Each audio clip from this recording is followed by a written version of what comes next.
mo tún ti dé gẹ́gẹ́ bí ìṣe mi. Ẹniọlá Wímáwí tàná, Ìṣọ̀lá sọ̀rọ̀ má sọ tìjẹta alálàyé èdè.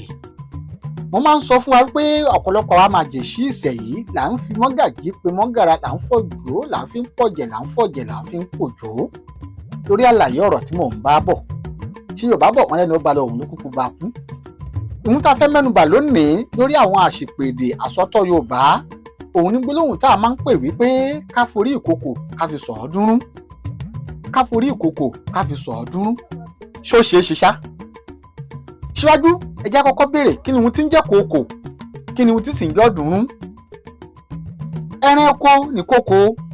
Nígbà tí ọ̀ọ́dúnrún jẹ́ ìdì òǹkà kan, ìdì òǹkà ló ń jẹ́ ọ̀ọ́dúnrún tó lóyìnbó ń pè ní 300.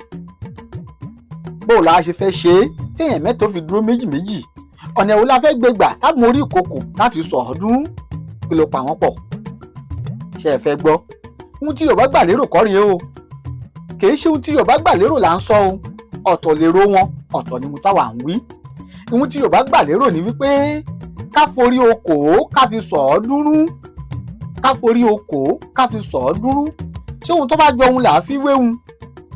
Èpo ẹ̀pà ló jọ pósí ẹ̀ rírí, ajígbénẹ́kú ló jọ mi alábàáhùn. Ẹ̀yin náà wò ó, okòó òǹkà Yorùbá ni.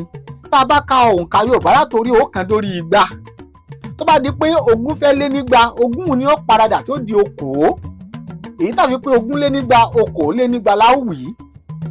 Tá bá mú okòó tó lé lórí ọ̀ọ́dúnrún ni wọ́n ń pé ká forí okòó sọ̀ ọ̀ọ́dúnrún kó di okòólélọ́ọ̀dúnrún.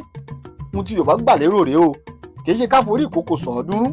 Àwa àgbàlagbà tí à ń wò wá níbi gbogbo tá a ti ń wò wá, àwa máa jèṣí àwa akẹ́kọ̀ọ́ ẹ̀yẹ́já máa tún un ṣe lónìí. Káwa ní ó gbìyànjú kó tó di pé àwọn ọmọ wa ní òtún dé bá kí nǹkan wọ̀nyí kó má di ohun tí ó di àtọlẹ̀dọ́lẹ̀ ń tàdán. Ẹ̀já yìí ti tún un ṣe látàkókò yìí lọ. Kò ní jù báyìí lọ fún tòní. Oníyẹn iṣẹ́ lọ́bẹ̀ ẹ̀ ṣe o. Ẹ tún pàdé mi lọ́sẹ̀ tí ń bọ̀.